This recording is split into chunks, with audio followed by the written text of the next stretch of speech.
উন্নয়ন হয়েছে, কিন্তু এই দরগাটা এই অবস্থায় আছে আপনারা দেখছেন। সংখ্যালঘু মানুষরা এখানে এসে তারা হযরত মুহাম্মদ যিনি শেষ মানে সর্বশেষ পয়গম্বর, উনারই দুজন মেয়ের ঘরে ছেলে হোসেন আর হাসান, তাদের এখানে যে মহরম উদযাপিত হয়, শোক পালন হয়, সেই জন্য আমরা চাইবো যে আগামী দিনে একটা তকমা দেওয়া আছে যে সংখ্যালঘুদের বিরুদ্ধে ভারতীয় জনতা পার্টি। তো আজকে সেই প্রমাণ করে দিলেন যে কোনোদিন তাই নয়, রামজির মন্দিরে পুজো দিলেন, তারপরে পরেই ঠিক দরগাতে এসে উপস্থিত হয়েছেন, যার জন্য আমরা সংখ্যালঘুর পক্ষ থেকে আপনাকে ধন্যবাদ জানাচ্ছি। সেই সঙ্গে আগামী দিনে যাতে আপনি উত্তীর্ণ হয়ে সংখ্যালঘু মানুষ তথা ভারতবর্ষের সমস্ত মানুষের বিপদের সময় পাশে দাঁড়াতে পারেন, আমরা এই আশা করছি। এই অঙ্গীকার আমি করলাম যে ভারতবর্ষের সব মানুষ, সংখ্যাগুরু সংখ্যালঘু, তাদের পাশে আমি থাকব যতক্ষণ আমার সেই সক্ষমতা থাকবে, নিশ্চয়ই। আর আপনারা বিজেপিকে ভুল বুঝবেন না, বিজেপি কিন্তু সাম্প্রদায়িক রাজনীতি করে না। হ্যাঁ, নিশ্চয়ই।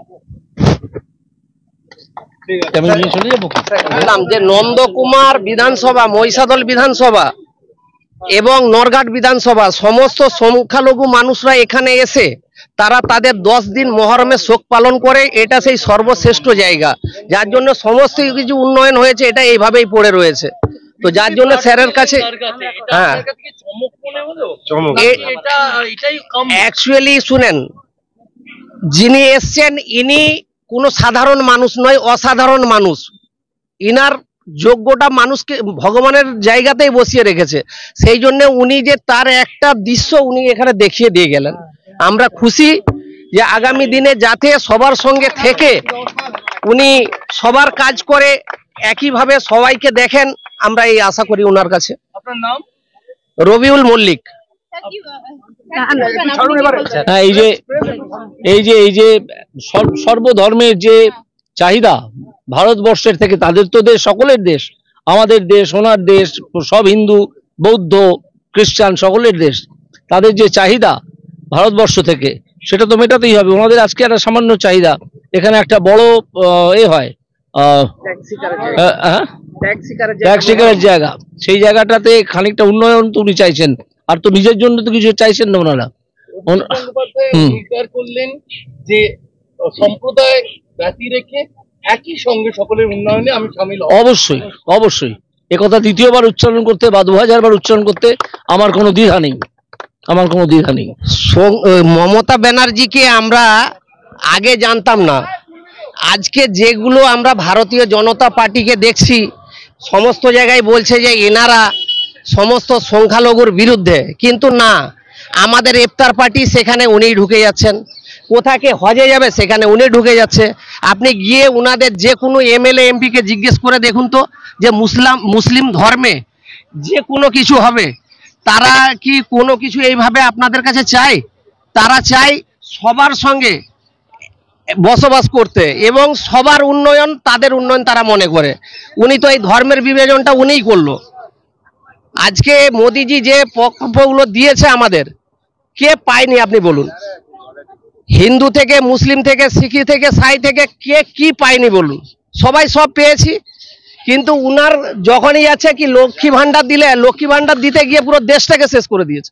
নমস্কার, আমি সুধন বোস, আপনারা দেখছেন WBN ইন্ডিয়া। অভিজিৎ গাঙ্গুলি তমলুকে দাঁড়িয়েছেন এবং তমলুকে দাঁড়িয়েই তিনি কিন্তু প্রচারে বেরিয়ে পড়েছেন। কোথায় গেলেন?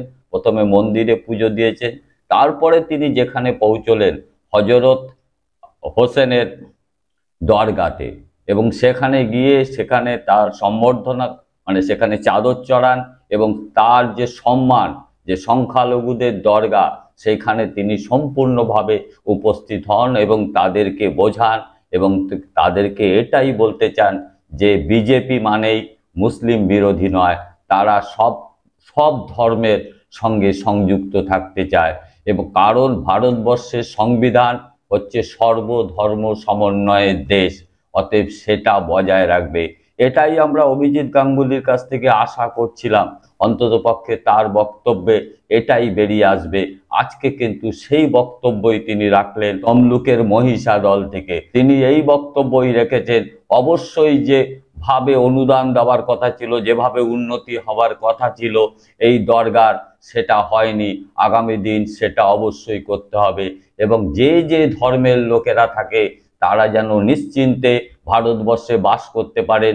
অভিজিৎ গাঙ্গুলির কথা থেকে সেই আশ্বাসটুকু অন্ততপক্ষে সেখানকার যে সংখ্যালঘু তারা অবশ্যই পেয়েছে এবং সারা দেশের যে অন্যান্য ধর্মের লোকেরা আছে তারাও সেই আশ্বাসটা পেয়েছে।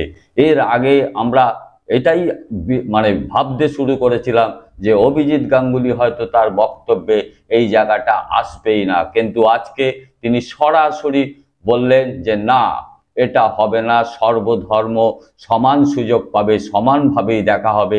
এটা ভাবার কোনো কারণ নেই যে বিজেপি দল সংখ্যালঘু বিরোধী। এই যে জায়গাটা তিনি আসলেন এর একটা বিশেষ ব্যাখ্যাও আছে, কারণ ওইখানে বামপন্থী নেতা সায়ন ব্যানার্জি দাঁড়িয়েছে তমলুক থেকে। আর যে ঘোষিত কথা ছিল যে তিনি আরএসএস এর দ্বারাই অনুপ্রাণিত হয়ে বিজেপি করতে এসছেন, আজকের মন্তব্যে অন্ততপক্ষে সেটার মিল খুঁজে পাওয়া যাচ্ছে না। সেটা কি খালি ভোটের স্বার্থে? আরএসএস এর দ্বারাই তিনি অনুপ্রাণিত হয়ে বিজেপিতে যোগদান, এটা অভিজিৎ গাঙ্গুলিরই কথা। সেই ক্ষেত্রে কিন্তু খালি হিন্দুত্ববাদের কথাই আসছিল, প্রশ্নগুলো উঠছিল, তবে কি তিনি এই হিন্দুত্ববাদের উপর নির্ভর করেই রাজনীতি করবেন? কিন্তু আজকে যে বক্তব্য রেখেছেন, আজকে যে কাজটা করেছেন, সেটা কিন্তু একটা মেলবন্ধন বলতে পারেন। সেটা অনেকটাই আরএসএস এর ওই মতলর্ষ থেকে একটু ভিন্ন। যেভাবে এখন বর্তমান বিজেপি চলছে তারই সঙ্গে তাল মিলিয়ে অভিজিৎ গাঙ্গুলি বর্তমানে চলছে। বিজেপিও এখানে সমস্ত জায়গায় এই সাম্প্রদায়িক সম্প্রীতির কথাই ঘোষণা করছে, বলছে।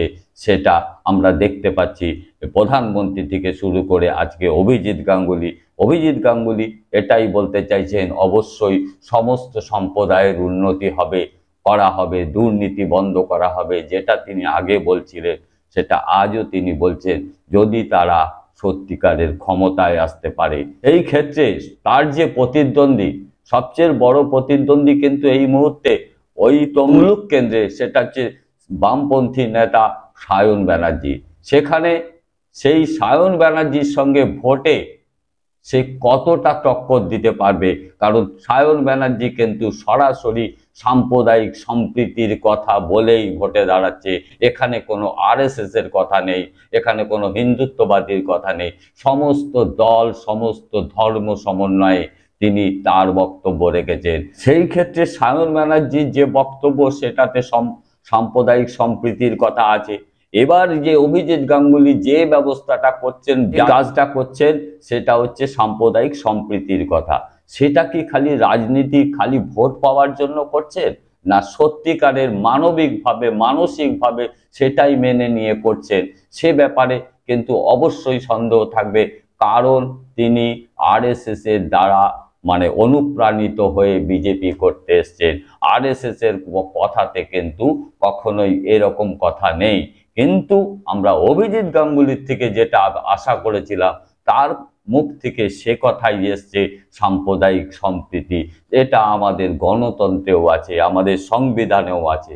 অতএব আমরা আগামী দিন লড়াইটা সত্যিকারের কোথায় বাঁধবে, কোথায়, সেইখানে আমরা দেখতে পাবো। সত্যিকারের তৃণমূলের ওখানে কোনো স্থান আছে কিনা জানি না, কিন্তু বামপন্থীদের সঙ্গে বড় টক্কর হতে চলেছে ওই তমলুকে অভিজিৎ গাঙ্গুলির সঙ্গে মতাদর্শের ভিত্তিতে।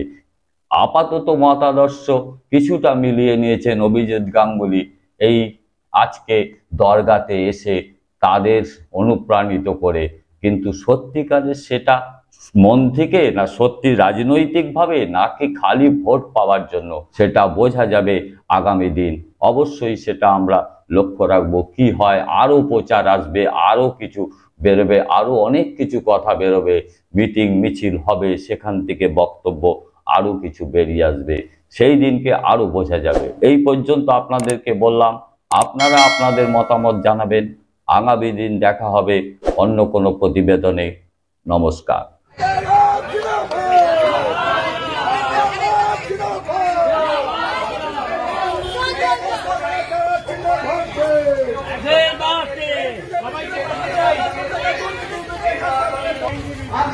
আমি তমলুক এলাকার মানুষ, আমি তমলুক লোকসভার